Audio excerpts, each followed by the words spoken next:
This time we are back hunting at the car boot, and there is retro everywhere. NES, Mega Drive, Master System, vintage PC, even Amstrad. This is real retro. Get pickups! Building a Gangster! Road trips! Live game hunting! Oh yeah! Again folks, and welcome back to another live game hunting video. And yes, it has finally happened. The sun is out, the rain has gone, and we can get back to the car boots. It seems like absolute ages since I last hit my local car boot of Arming Hall, and I'm super pumped to see what we can find this time. Just before we head to the car boot, I want to remind you folks, if you enjoyed this video, please hit the like button and please subscribe, as I put new videos out every Saturday live at 5, as well as bonus content throughout the week, and I really want you folks along for the ride. Now, let's hit the car boot. Here we are then at Arming Hall car boot, and we've had to park a field over. It is so busy today, probably because the sun is finally out and it's an absolutely glorious day. And straight off we are finding some retro games. Here we have an F1 game for the Game Boy. Now I didn't pick this up as they were asking £3. I think this is a pretty common title, but to find a loose Game Boy game on the first stall is a good start. The next stall beckons me in with this Final Fantasy print. I'm not sure if this was vintage or kind of newer, so I did pass on it. And to be honest, I got no wall space to hang it on in the games room, unfortunately. There was a nice little stack of Xbox games here, but unfortunately, once again, these were some of the more common titles. The games, to be honest, you can pick up in CX for like £1 or £2, and ones that mainly I have already in the collection, so I did pass on these. But again, it is good to see video games this early at the car boot. Next stall, and there was just a little tiny pile of PlayStation 2 games. And the thing is, at the end of the day, you always have to go through these piles as you never know what's going to be there. Most of the time, of course, they are kind of filler titles like this, but you always have to check.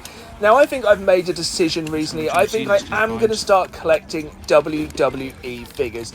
For the longest time, I've just been collecting CIB AEW figures, and I just keep seeing cool videos on YouTube, on TikTok, all over the place of people's wrestling displays, and I'm tempted by it. So I'm looking for some cool figures to add to the collection. I am being pretty strict with my kind of quality controller, so I did pass on these. Y'all know I love my TMNT figures, but what is this? I have no idea. I don't think I even know where to start.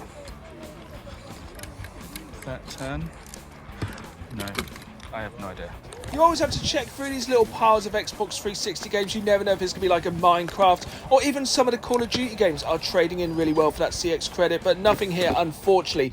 Moving on to the next stall, and this was a large stall of video games, and this had a little bit of everything, and I do mean everything. I think this was like a DVD box set. I'd never seen anything like that before. They had PlayStation, Xbox, Wii, even some PC games in here, and even a Forza Steelbook, which I had been looking for a long while. If you've seen my other series on YouTube, Steelbook Hunting in CX, you will know I've picked that game up multiple times, and every time it's been wrecked.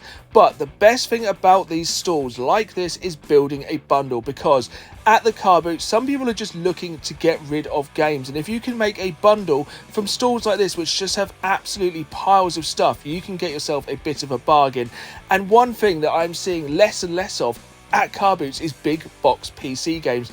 Now, I may not be the biggest Star Trek fan in the entire world, obviously I prefer Star Wars, but if I can get a big box PC game for cheap, bundling up some other bits, that's a really good bargain.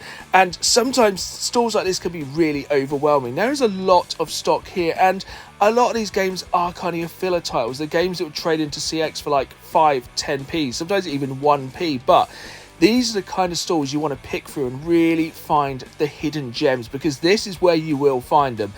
In between all of that fodder, all of those kind of filler games, this is where you find some real nice hidden gems.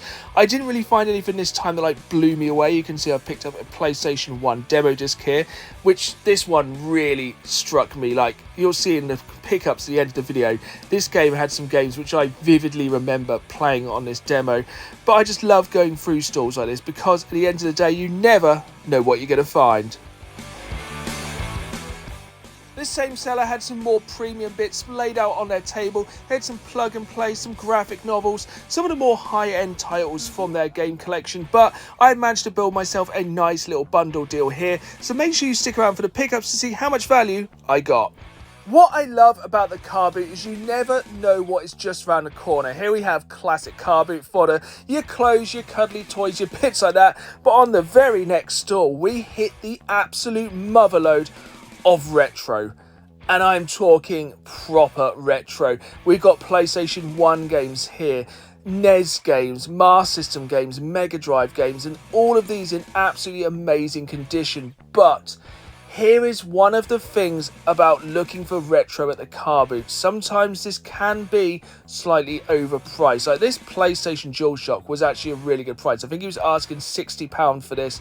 It was in really, really nice condition. One of the controllers was pretty faded, but in this day and age, to be honest, you are mainly playing for the cardboard, and the condition of this PlayStation was absolutely fantastic. It is one of those consoles you can still get a boxed version of for a half decent price. I did check here, unfortunately there wasn't any PlayStation Platinum games I did need for the collection, and I did pass on these NES games. They were pretty much market price, maybe a little overpriced, but there was nothing that really jumped out that I needed for the collection.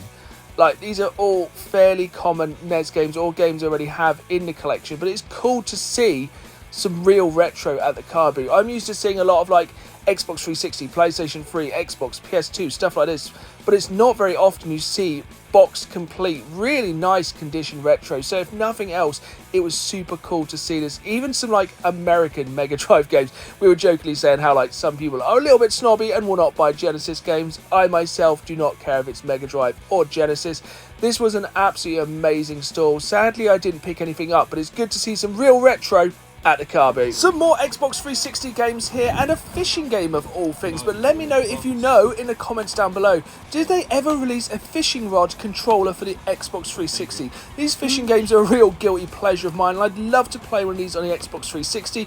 So if you know if they made a plastic rod, let me know. Thank you. A singular PlayStation 1 game is sitting here. Yes, it is a snooker game, but more importantly, this case was in amazing condition, and to be honest, in 2023, if I can pick up a PlayStation 1 game for a solitary £1, I'm going to pick it up if for nothing else for the case alone. I can't remember if I have this one in the collection, but for £1, I'll take it for the case. Lots of Pokemon card stuff here, and more interestingly, I was looking at these tins, as my wife does collect these kind of lunchbox style Pokemon tins. Now, I don't know about you folks watching, but I normally find that people really overcharge for Pokemon cards at the Carboot. I don't have the greatest knowledge of these, so I don't really know what is a good price. Obviously, I know some of the cards to look out for, like, you know, Charizards and stuff like that, so I normally do just pass on Pokemon cards because, to be honest, I just don't know the value of them, and I do think people genuinely overcharge for these. But let me know what you think in the comments down below. Some more games here. You always have to check, of course, but here we have not one, not two, but 3 FIFA games, so I put them in order. Next up, I found a PlayStation 4 game, which is sorely missing from my collection. No, it is not Battlefield 1. It is Assassin's Creed Black Flag. For me, without a doubt, one of the very best was your Assassin's Creed games. please? If for nothing else, sailing around on the boat singing songs is an absolute time. Another pile of games here, and this is just what you see at the Carboot all the time. Just piles of mixed games. I don't really understand how these kind of come into being sometimes. Like, I guess they're just the games that people either can't trade into CX, or just kind of the ones that stick around the longest. You know, you never know at the Carboot. There might have been some really good games here at the start of the day, but more often than not, it's filler titles like this. Next, all over, we have another pile of wrestling figures, and again, I did pass these because a lot of these were kind of slightly damaged or had paint chipped off and stuff like that, because let's be honest, at the end of the day, these are kids' toys. They've probably been played with, but when it comes to collecting wrestling figures, I want them in really, really nice condition. And to be honest, I see them all the time at the Carboot, so I can afford to wait until I find them minty. Some games here, and most interestingly, a sealed copy of Tomb Raider for the Xbox 360. Now, normally I will not go out of my way to pick up sealed Xbox 360 games. I think they were asking a $5 for this one because it was sealed. I jokingly said, well, if I buy it, I'm going to open it anyway. But let me know in the comments down below, would you have picked it up for £5? Now, this next stall is what I'm talking about. They had some really good retro here. We had some Amstrad games, some vintage PC CD-ROM games, and yes, I did pick a couple of these up. I think they were like £1.50 each, but there was some absolutely banging titles here. And these are getting harder and harder to find, so when I find them, I'm definitely going to pick them up. Some like newer console games here, some bootleg Dinosaurs memorabilia here, a big box PC copy, of a game here, which again are getting harder to find as people just kind of threw out the big boxes back in the day. Even some like software here which I didn't really recognize, to be honest, and because it was all mainly Amiga software, I did pass on this, but it's something you don't see every day. And this store was just packed with retro and stuff that just brought back core memories. Like these pin badges were absolutely incredible. Again, I built myself a little bit of a bundle here, and the icing on the cake was this badge for free in the bundle. But going through this box here, this unlocked a core memory for these. Who remembers these little kind of pocket games from back in the day? What a memory. Moving on, another absolutely huge stall here full of games. Now, I'm kind of presuming this was a reseller. There was nothing that really jumped out at me here, but I think if you are a reseller, this is the way to go. Just to go to the Carboot and sell games like this. Yes, you're probably going to get slightly less than eBay prices, but it's got to be so much easier than individually listing, packaging and posting each game. So I can understand why people resell at the Carboots like this, because if I was going to resell, this is how I would do it. But sometimes you can get some absolute bargains on these stalls, or if nothing else, some games that are slightly harder to get like out in the wild, because obviously resellers are going to have a lot of stock. And unfortunately this time it was kind of more your filler titles, nothing that really piqued my interest, but it's just cool to see a large amount of games. This was pretty cool, and had it been in slightly better condition, I'd have definitely picked this up. The Walking Dead Clementine figure from the video game, which is, to be honest, possibly still my favourite Telltale game. A shame about the condition on this one, otherwise I'd have definitely picked this one up for the collection. Could this be the greatest Nintendo Switch of all time? Check it out. Even the dock has a SpongeBob motif on it. But most interestingly on this store, which again I think was a reseller, they had PlayStation 5 games. They actually had a Platinum game that until a few days previous I needed. 007 The World Is Not Enough. If you've seen my latest episode of the PlayStation Platinum Project, you will know that I've just added this one to the collection. It just goes to show you never know what's at a Carboot. An absolutely massive box of games here, and at the end of the day there's nothing else for it. You just need to get stuck into these boxes. As I've said multiple times these episodes, you never know what you're going to find, and unfortunately most times they're kind of filler games, FIFA games, just sports games that hold no value, but you never know when there's going to be something hiding in here. And at the end of the day, if people are storing their games in this way, they're probably going to be selling them fairly cheap, but I found nothing this time.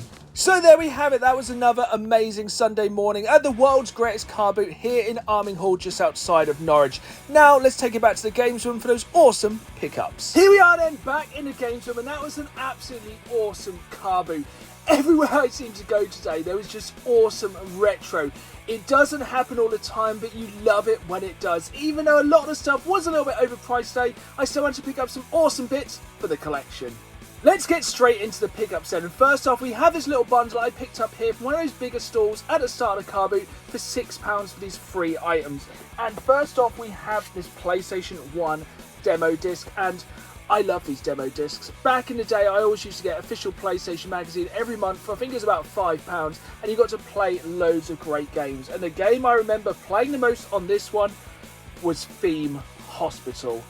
I absolutely loved this game. Like, looking back at it now, you've got Siphon Filter 2 on here, and also Cool Borders 3, V-Rally, Colony Wars, but the game that stuck out for me on here was Theme Hospital. I absolutely loved it. Next up, we have the Forza Motorsport 5 Steelbook. I've been trying to find this one a lot recently. Every time I find it, it's in really bad condition. This one's not in amazing condition, but it's still really good, especially we've got these free items for £6, and this is a game which I think is going to get more expensive in years to come just because of the licensing. The older Forza games are slowly disappearing. I think Forza and Forza Horizon, the original ones, have now been delisted for the Xbox store, and games like Forza Motorsport 5 are only going that way. Finally, we have the Star Trek Generations big box PC game, and it's just the artwork on these big box PC games is just absolutely incredible. And it's just the fact they just put so much more effort into these boxes. Like, the box art's incredible. The manual is absolutely ginormous. The fact you used to get these mailaways. Yes, kids, this is how we found out about games back in the day. We sent letters so they could send us letters about upcoming games. And one of my favourite things about this game, inside So he's printed the README file of like how to run this game. It's like sound cards, bits like that. It's little bits like this I love to find in these retro PC games. Next up, I picked up this lone PlayStation 4 game, Assassin's Creed Black Flag. Now, I picked this up for £2, and I think this must be one of the few Assassin's Creed games which is holding some decent value. This trades into CX for £6, but if I wanted to buy this in CEX, it would set me back £10. So finding this at a Carboot for £2 is a really good deal. Moving on from the PlayStation 4 back to the PlayStation 1, we have World Championship Snooker. Now, I picked this up for a solitary £1, and I didn't pick this up because I'm a fan of snooker games. I have no real opinion on them. I picked them up because this will make an absolutely perfect case for replacing a game of much higher value. As I'm building the PlayStation Platinum project, I'm always in need of decent cases, and for £1, I'm afraid World Championship Snooker, you're going to a better place. Finally, we have this little bundle I picked up here for £9. This has one other item which is one of those one-of-a-kind items you only really find at the Carboot. It's not got massive monetary value, but it's just funny. So first off, we have Micro Machines 2 Turbo Tournament. Now, I always pick up these CD-ROM games because they're getting harder to find, and to be honest, I never really think about this game being a PC game. I always think about playing it on a Mega Drive, which is how I did back in the day. Next up, we have Broken Sword, The Shadow of the Templars. Again, if I can pick up some of these classic PC CD-ROM games for cheap, I'm going to do it. And building a bundle, as we all know by now, is the best way to get a good deal at the Carboot. Next up, we have Vigilante, and I think this is for the Amstrad. And I didn't even know if I have an Amstrad way to play this, but I just loved the look of this one. I don't really know the value of a lot of these games, so normally if I see these Amstrad games, I will leave them behind. I think this one was about £8 on eBay, so to get it in this bundle was really nice for £9. I did get a little freebie locked into this one, and I'm a Happy Eater badge.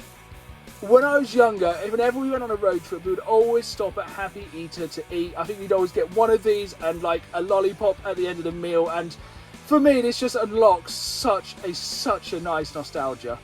You may have thought that Happy Eater badge for free was the icing on the cake of that bundle deal, but no, it is this funny dinosaurs, bootleg Disney's dinosaurs merchandise thing. It's like a pencil, a key ring, and a necklace.